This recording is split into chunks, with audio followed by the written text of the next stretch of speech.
Hey guys, Shannon here. Today I'll be going over 9 really important questions to ask before purchasing land. So at this point, it's really easy to get excited, get the warm and fuzzies and butterflies. You know, it's the first time you're on something tangible. You've probably been dreaming about doing this for a while, but before you get emotionally attached to the land, make sure to look out for some red flags, ask some good questions before putting a ring on it. So kind of treat this like dating. All right, number 1, make sure you check on the zoning. So you want to make sure if you're building obviously a residential structure, it's not zoned as commercial or industrial. You can change the zoning, but that takes time. So keep that in mind.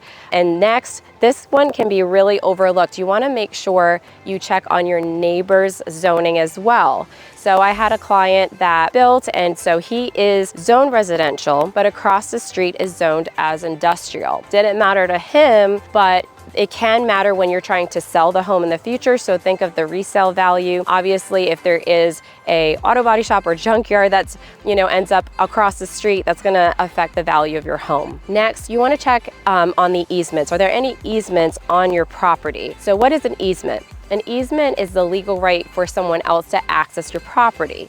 So there's different types of easements. You've got utility easements. You may have an easement of maybe a neighbor that needs to access their property by going through yours.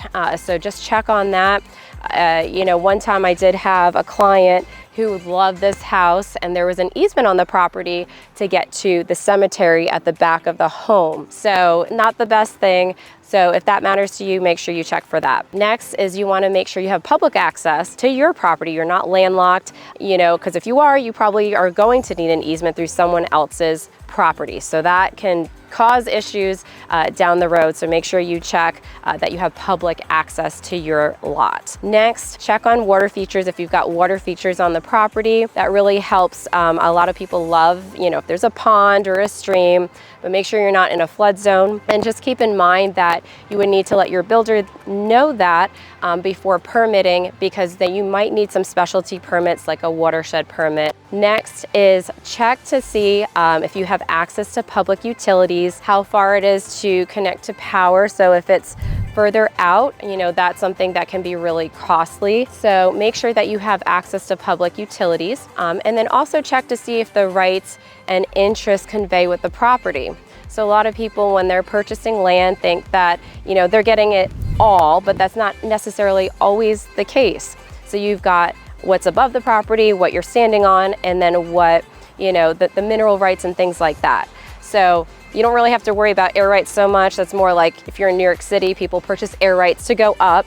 But if you're in parts of the country that, is rich in natural resources, you want to make sure, if it's important to you, that, those mineral rights or whatever convey with the property. All right, and last but not least, make sure it perks for septic. So if you're going to need a septic system, you want to make sure the land perks, otherwise you just can't build on it. So that's probably number 1, not that I'm doing this in any order of importance, but first thing to check on, make sure the land perks. So those are my 9 questions to ask when purchasing land. So again, your zoning, the neighbor's zoning, any check on easements. If you've got easements on the property, if you have public access, get a survey. Make sure you check on the boundaries, which I think I missed that point, but there's one. You do want to make sure you check the survey to see your property lines. You don't want any disputes in the future. So make sure you check the survey, and then check on water features, access to public utilities.